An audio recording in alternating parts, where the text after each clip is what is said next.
calling all misfits, rebels, leaders, and teachers, welcome to the one place where the only way to fit in is by standing out, where big goals are met with even bigger action, and where we talk through then tackle all things entrepreneurship. I'm your host, Kelsey Knudsen, and this is the Get Shit Done podcast. Welcome to the Rebelution. This episode might surprise you. Today, I'm diving into all of the things $1 million plus business owners are doing and are not doing at that stage of business. If you are at the $1 million, multi-million dollar mark in revenue, welcome to the episode. You can totally relate. And if you're not quite there yet, I think you're going to learn a thing or two that might surprise you. So let's jump on into this episode. Like I said, $1 million. That's a big freaking deal in small business. And what's crazy is I was doing some research, and small business, air quotes, is actually any business that is under 500 employees, and they can go up into the multi-million, hundreds of millions of dollars in revenue. Again, revenue, cash in the door. I think that's a big range. And it's crazy to think that because the principles and the things we talk about here on this podcast range so much when you're one person all the way up to having teams up to 20. There's so many different chapters in business and ways you tackle problems. However, I've noticed a pattern with my clients who have at least $1 million in revenue and beyond. And today I want to dissect all of that for you because I think we can all learn something from it. And even if you're a quote unquote bigger business, you're still a small business, but you're beyond that mark, you've hit the multi and now you're maybe into the 8 figures. Sometimes we forget. We forget what works and what doesn't. So there's something for you in this episode too. We're going to jump right in. Okay, here we go. 5 things that $1 million business owners are not doing. They are not doing this. Number 1 is paying attention to the competition obsessively. They may be aware. They may know who locally or in their market exists. They may be from afar looking at what so-and-so is doing down the street just as inspiration, awareness, all of that, but they don't allow the competition to dictate what they do and don't do in business. I see this as a core problem with my smaller business owners, the ones who are just hitting that first 6 figures, which is a big mark and you should celebrate that. But I just noticed this reaction to what so-and-so is doing on social media or what so-and-so did at the local market. And business owners, $1 million and beyond, do not have the time to do that. And they're not. They are confident in what they are doing. I'm going to share more of what they do. But all that to say, they are not paying attention to the competition as a business strategy and as a time suck. Number 2, what are $1 million business owners not doing? They do not run their business off of emotion. And it kind of ties into point 1, but they are not operating off of feelings. They are not saying like, hey, I had a bad client, I need to just scrap everything and start over. They are not making strategic decisions, whether that's hiring, firing, clientele, operations, any of it. They're not doing it from a place of emotion. Number 3, they are not hesitant to take action. My $1 million plus business clients are very quick to take action, almost to a fault, but I think that's actually a good thing because you learn so much more by doing, which is counterintuitive coming from a business coach, but it's so true. And my $1 million and plus in revenue clients, they take quick, decisive action. They are all about the messy. They make it better later. Sometimes I will say that can be to their detriment because it means they don't have enough data to make informed long-term decisions. But I would say majority of the time, acting quick is serving them well. So if you struggle with acting quick, that might be something to add to your toolkit after this episode. What else do my $1 million plus clients do? They do not ask others what to do. They don't come to a coaching call like, Kelsey, I don't know what to do with my entire business. They don't Google big, broad business questions like, should I launch a course? Should I hire a person or not hire? Those kinds of questions. They are not seeking out other people to tell them what to do. They are doing something a little different, and I'll tell you about that in the second half of this, but they are not looking for someone to just give them a playbook. Because guess what? If you didn't know this yet, as an entrepreneur, there is no perfect playbook. You are the captain of the ship. You have to make the decisions, the mistakes, take ownership.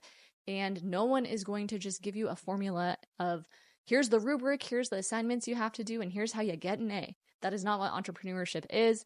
And if you think it is, you may be up for a rude awakening, but the truth is that is not how business works. So my $1 million plus clients, they do not live under that false pretense that some magical person is going to come down and tell them what to do with everything in their business. They do value input and expertise, but I'm telling you more about that later on. Then the very last thing, and I think this is probably the most important thing that $1 million business owners do not do, is the blame game.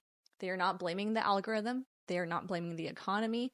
They are not blaming, oh, I'm in a niche market and no one understands what I do. They are not blaming their employees, their team members. They may have their frustrations, but at the end of the day, they take full ownership of the business, the decisions, and the state that it is in. And that is just true. Here's some food for thought. Some amazing startups have come out of really difficult economic times. Airbnb, Uber, those are the two that come to mind right now. But we all know and love those brands, right? We're aware of them. They definitely came out during the recession, the housing crisis back in 2008-ish. I don't know when they officially founded, but it was around that time. So diamonds can be made in the rough. And I think true entrepreneurs who have grit and are really scaling their businesses, they don't blame anyone but themselves. They pivot and they adapt. It's not like they live under a rock, but they don't let the economy, the Instagram algorithm updating, lack of understanding of their industry, they don't let those factors dictate the success or failure of their business. So those are the 5 things that my $1 million clients are not doing. But as per usual, I love to make this tactical. I want to give you 5 things that they are doing. And again, I think any business owner who is truly committed to growing their business, and growth to me can mean hiring more employees, expanding into different offers or niches, or opening another location. To me, those are the specific ways that you grow a company. If that is you, here's the 5 things that those $1 million in revenue business owners are doing. And again, I think we can all learn something from this. So point number 1, they listen to their clientele and then iterate after. What do I mean by that? Earlier, I said they are not slow or hesitant to take action. This is how this shows up. So they take quick, decisive action, and then they pay attention to the patterns. Their clients tell them what they want. Clients tell you what they want. I have my clients, this episode exists because I have so many people have this mystical romanticism with this, what is it like to be $1 million business? It's the same.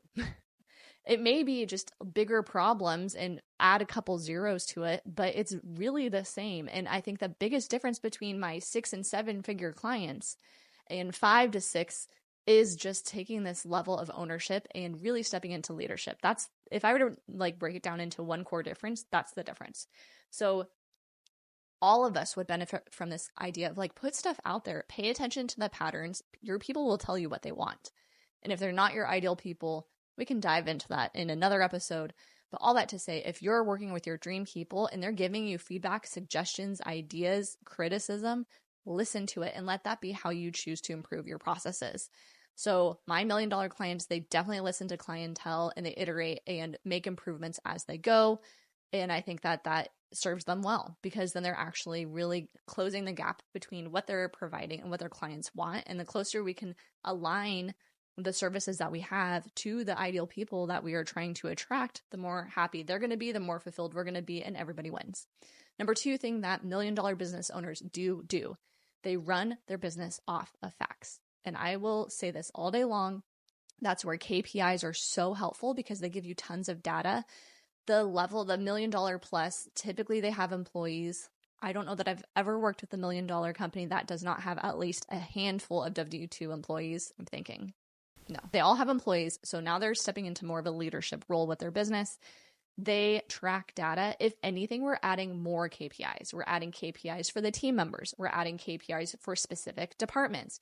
We're adding KPIs that are more intentional and aligned with their marketing strategy to understand, are we getting in front of new people and are those new people converting? So KPIs don't go away just because you're at this level of business. In fact, they get even more specific. And I think that some people don't love to hear that answer, but I really do believe the more that you track and you're clear on what to track and why you're tracking it, it can just give you so much information so you can make better decisions for your business. So tracking the data allows you to operate off of facts, not feelings. I'm also a big fan. I have all of my clients, regardless of stage, to check in each month on how they are feeling. I don't think we ignore that piece because if your revenue is killing it and your profit is top notch, but you personally feel like shit, it is not worth that sacrifice. So I do think there is a little bit of that qualitative stuff that needs to come into the conversation. But at the end of the day, CEOs, million plus, are running their business off of facts. Facts being, here's what worked before. Let's replicate it. Here's what's currently working, but it's taking us too long to do it. So let's make it better. That is the kind of stuff I'm talking about here. What else do my $1 million CEO do? They act fast and take risks. Here's what that means. They are not spending 3 to 7 months planning and iterating and strategizing something. They are putting it out. It's messy. It's a little chaotic. It's manual. It's not scalable. And they're not afraid of that. They put things out there. I think they put intention and thought. It's not like they're rushing it at the $1 million mark. You are proof of concept. You exist and what you're doing is working. But at that point, there is a part of it where it's just like, we just got to try it and then we can make it better. We can find a tech that can support it better. A great example I love to give is productizing your knowledge. That's a huge movement and something a ton of my clients are really passionate and interested in. They get to a point, they hit this summit in the mountain and they're like, gosh, I love what I do, but I can't see myself doing this forever. And as I'm getting better at being a CEO, my team needs me less and less. So if all those things are true, what do I do? Where do I focus my time? And so many of them have a heart of service and they want to help the next generation of their industry or the next generation of business owner or the next generation of people in their community. So if you're going to productize your knowledge, you're probably going to launch a course. And you know me, there's so many ways to do it. I will share, and I have shared previously what has worked and not worked in my business. But all of that to say, my $1 million business owners, they're probably not the person who is hyper fixating on what platform should my course be on and how many freebies and what are the funnels. They are not doing that. They are hosting workshops, forgetting to bring a sign-up sheet, and people come because they are hungry for that knowledge. And then from that information, that is how they're building their course. And I'm sharing that example. It may seem true to you because one of my clients literally just did that. It was almost a joke. It was like, rip the Band-Aid off. This workshop needs to happen. You've been talking about it for months. Let's just make it happen. And so she did. But the follow-up plan and some of those things, let's have a post-class survey. She was like, oh my gosh, I didn't even think of that. And this was day of we're talking about this stuff. So it's almost comical, but her being able to take quick action like that has served her very well to get her business to this place. And this next chapter of entrepreneurship for her, it's going to continue to serve her well. And then that data will help inform decisions, and the money she makes from coaching can help her figure out what platforms to be on and fund that transition, which I think is super key. So act fast and don't be afraid to take risks. Here's another thing that my $1 million clients do. They ask for specific feedback. In the don't section, I talked about how they don't just come to the table like, Kelsey, what do I do with my entire life? I'm so confused. They don't do that. It's like, hey, I want to host a class. I'm thinking of having it virtual or in person. Here's the reasons why I think virtual. Here's the reasons why I think in person. I'd love your input. So they come to the table with very specific questions and they value that feedback. They are seeking specific subject matter experts rather than just a broad generalist. They are not coming and asking like, how do I run a business? They already know, and they know, they're very aware of what they don't know. So it's like, hey, business is going well. I think our marketing is pretty good. We're really struggling with our profit and I'm just not sure what numbers to track. What's your thoughts? Those are the kinds of questions that these business owners are asking. And it's because at the end of the day, yes, they may value my Kelsey, the coach. They may value my feedback. But at the end of the day, they know they have the final say and they own that confidently.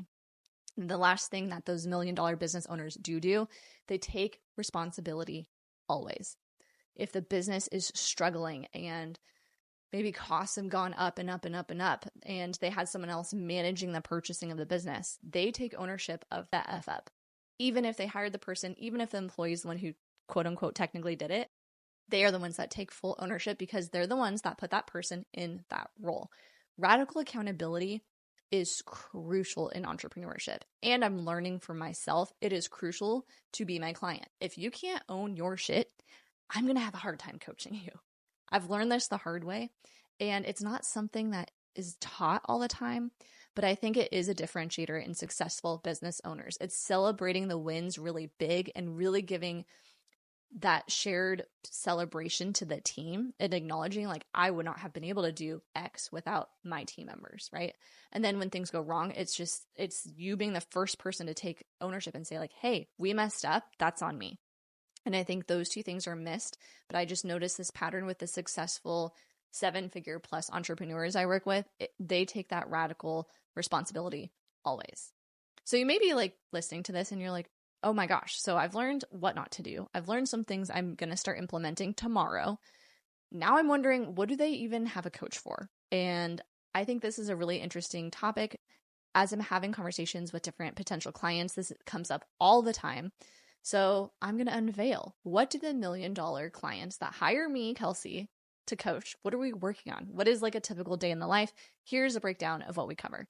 Everything is all around process improvement. I would say more than anything, it's process improvement, process of how things are done, team members, what's next. Everything is kind of at the heart of systems and processes and making them better. We tackle things in a way to make them more efficient. That's something almost, now that I think, all of my clients in some way, shape, or form, we will come across something that's kind of clunky and manual, and we will make it more efficient. We also are huge on making things cost effective.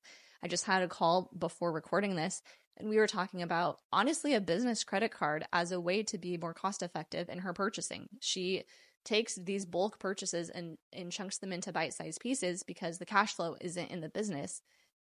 I can go on and on about the specifics of this, and I won't, but at the end of the day, for her business and her goals and her current financial discipline, all those things have to line up.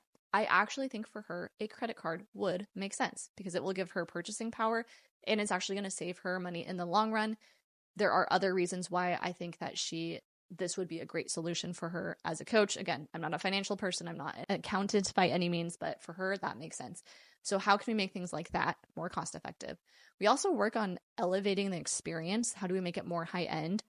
For some people, it's as simple as getting a new email address. I mean, one of my clients was using a Gmail for a long time. And I just said, I think at this stage in business and the type of clientele you're wanting to serve and are starting to connect with, it's worth you having that simple email shift that is tied to your URL. So that's a very simple, tiny example. But how can we make the experience more high-end, more elevated, more aligned with where we're headed as a company?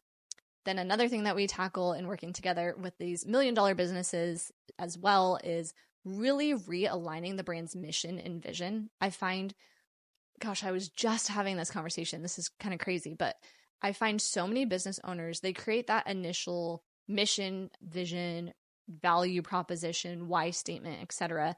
in the beginning, right? And it serves them to a point, especially when the brand is really reliant on their shoulders. They're the ones doing the hair. They're the ones doing the design work, doing their photography. They are the ones doing the videography. They are the producers. And then they grow a team, and maybe they have other people who do similar things or help support them on the admin side of things. But what I've learned is, and what I've recognized, when businesses are in that $1 million stage, 9 times out of 10, they've outgrown that initial value statement, value proposition, even name sometimes. It's like that old pair of jeans that doesn't fit you anymore, that you just have a sentimental hold on that you don't want to get rid of. And when you should go out and go shopping and buy some new badass jeans, like that is you. That is this person. So I find for them, it's really important to revisit and rediscover who they are. And like a lot of them, quote unquote, don't think they need this, but all of them do. Worst case scenario, they go through this exercise and they're like, yep, I'm still the same. The business is still the same. Let's keep rocking and rolling. Great. But if the values and the mission and the vibe and just the overall feeling of the brand has changed, it's going to be hard to make adjustments, and it's going to be hard to plan. It's going to be hard to improve things because where you're headed doesn't make sense anymore. So I'm a huge fan of that. And that is actually the first thing I have all my clients do. And it's super beneficial and helpful. And something that my $1 million plus clients don't think they need, but more often than not, they really do need it because they have the data to show that supports what is still a fit and what is not. Earlier stage business owners don't know what they don't know yet. So it's easier to kind of plan and dream and vision board and all of that stuff in the beginning stages because you don't know what you don't know yet. And now these $1 million companies, they know what's working, they know what's not. And it's a great opportunity to make sure that still feels aligned. What else do we do in our time together? We plan for the future. The amount of momentum that my $1 million plus clients have is insane. A lot of them have gotten to a place where their business doesn't need them as much or in the same way. And I think that is a perfect time to actually pause the momentum and really focus on getting clear on where the business is headed and why. And think long term. We talk about succession plans. We talk about expanding to new markets, opening different types of offerings that support the overall brand. There's so many things you can do once you've kind of got over that initial again, just proof of concept that this business exists, it works, and people need it, and we solve a problem. Once you've gotten over that, there's like this new level that you can take your business to.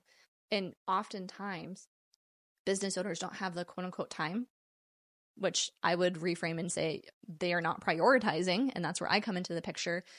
But they don't really take the time to really plan, and not so much like we hit 100,000 this month, we should aim for 110 next. It's not that. It's like, where are we really truly headed and why? What is that map? What is that direction? What is that target that we are aiming for? And are our actions aligning with that? Or are we letting our business just kind of happen to us? So a lot of entrepreneurs at that level, when we are working together, we're getting super crystal clear on where we're headed and why, because the other piece is, again, millionaires have teams, $1 million businesses have teams. So we have to get the team on board too. And if they don't know where we're headed and why and what the future holds, they are going to have doubt and fear and distrust in the company, and they're not going to be long for the road for you. And that's going to be hard to overcome. So if you're struggling with buy-in with your team, hot tip here, if you're struggling with buy-in and you have people who just seem like they have one foot out the door, part of it could be because they don't feel confident in where you're taking the business. And it could simply be that you're just not sharing that knowledge. So just some food for thought there. What else do we do when we're working together? We set and hold expectations. This is something that every client we go through. We audit all the team members. We look at who has what roles and do they actually understand what's expected of them. And here's the hard truth. Your team members cannot read your mind. And just because they're doing a good job most of the time, that 10% where they're not quite getting it, if you're not course correcting and creating a process or having a constructive conversation on how to solve that core problem that's repeated, you're never going to fix it. And it's going to hold you back in your company. I have so many business owners who really struggle with having these conversations because they feel like people should just get it. And that's not how it works. So I really come in and we work hard on what are those expectations, articulate them to me. I'm a great sounding board. It's like, okay, that person had a specific behavior that frustrated you. What was it about that behavior that was frustrating as the business owner? Was it their tone? Was it the timeliness? Was it, I don't know, the fact they had to ask you a bunch of questions first? Like let's really dissect what was it in their action that made you feel that way? And I find so many business owners just live in their head that it's hard to get that down. But if you can verbalize it to me, then you have a better shot at verbalizing it to your team and holding them to it. And that's what's great about coaching is not only do we identify that needs to be improved when we create that solution, we create those expectations, but I'm also along for the ride as you're holding your people to it because they will mess up. And how you respond has to be different than how it used to be. Because to be clear is to be kind. We talk about it all the time. And again, this is a differentiator between just building a business that's quote unquote making good money or maybe matching your past salary versus really building a brand and an empire, which I think that's why you're here. So what else do we work on when we're together? Recalibrating the CEO role. I've done like full podcast episodes on just this topic because that's how passionate I am about it. But at the end of the day, as the CEO, your roles and responsibilities change. And so often I find business owners hide in what they know. It's comfortable, especially on a day where you don't have any obligations on the calendar and you're like, what do? I don't want my team to think I'm lazy or not working. I find that's when my CEOs go hide in the weeds. I just talked about this, but they go chase down past, it's like a high almost like, I'm just going to go clean up the inbox or I'm just going to go dink around on the website. They're making small movement on little tasks that really aren't going to help with the long-term growth of the business. When you're a business owner, the best thing you can do is really prioritize that time working on the business, coming up with the game plan, iterating until that makes sense, checking in with your team, making sure they're equipped and confident in where they're headed and what is expected of them. That's a bulk of your time. On paper, it doesn't seem like it will be much, but it is. That's those random like, hey, can I talk to you meetings? That's those random like, hey, let's have our one-on-one sit down today. All of that stuff kind of creeps onto the schedule in a way that you don't see ahead of time, but it means you're still valuable. You have the most important role in the company. You're like the mayor mixed with the captain of a ship. You're both. You're providing the vision, the mission, the deep knowledge and know-how and understanding of what the brand is and stands for. You are the representation of that, and it's your job to translate it to your team, which means how you spend your time has to change because the best thing you can do is really take care of yourself so you can provide and show up for your team in that way. And that's something I think my $1 million clients really, really struggle with because they are hard working, and hard work to them means crossing off tasks on a to-do list. And guess what? Growing a team of strong leaders is hard to cross off a to-do list because you're never done. You never just, whoop, done. We mastered it. We mastered leadership. It doesn't work that way. So I think this is the one that they struggle with the most, but is the most valuable, because once you can really confidently hand the keys off to your team members, eventually they get to a point where they can do that to the next generation and the next generation of team members in your business. And that frees you up to do and add new things that are really going to take the business from, just like a small shop on Main Street to really a brand and an empire that exists beyond where you first started. So if that sounds interesting to you, if you are $1 million business and you're struggling with that confident delegation handoff, maybe you're listening to this and you're like, the sales are good, but I'm looking at the next couple of months and it's really not that different. If you're like, gosh, my team is just not getting it, I feel like I'm having repeat conversation over and over and over again. Or if you're like, I don't really know what to do today. I don't need to do anything for the business, but I feel like I got to fill my calendar with something. If any of those apply, I would love to have a conversation. I'm opening just 3 spots for the rest of the year for coaching, and I would be honored to have a conversation with you. You deserve to be $1 million business. And if you've already hit that mark, congratulations. Let's go for 10. I think it's so important to continue to have something that we're aiming towards. And I wanted to bring this episode because I just wanted to demystify this assumption that $1 million is some magical pony ride where things are just easy, and the more you make, the easier it is. Every business has its own challenges, but they also are doing something right at this level. Very few people who get to the level of $1 million small business, and even fewer who go beyond that. So I highly encourage you, if you're listening to this and you found some value in it, go apply it. Go take some action. This is the Get Shit Done Rebelution here. We're not just about rah, hang out, share some ideas. I really encourage you to take action on all of this today. And again, if this is something that you'd like to talk about further, I'm happy to have that conversation. Awesome. We will catch you next time. Hey, thanks for being a part of the Get Shit Done Rebelution. My hope is this episode sparked a fire in you, equipped you with some practical next steps, or inspired you to take action towards your goals. If it did, please help spread the word by sharing this episode or leaving a review on Apple, Spotify, YouTube, or wherever you're tuning in. Now it's time for me to hand over the keys and let you get shit done.